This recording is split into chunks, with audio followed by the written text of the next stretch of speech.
Все параметры заданы, и мы можем приступать к практическим испытаниям. Нажав клавишу «Пуск», мы запустим испытание и далее посмотрим результаты измерений.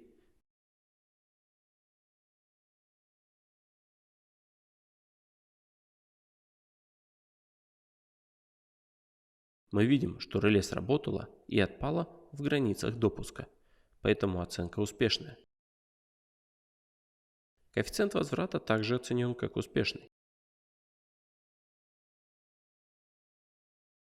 После того, как испытание прошло, можно обратиться к просмотру сигнала, в котором показано, как изменялся сигнал и какие входы были зафиксированы.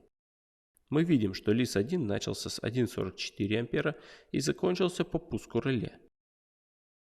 Сразу же после этого запустился LIS-2, в котором сигнал опускался вниз, пока реле не отпало. Для более детального просмотра можно применить зум.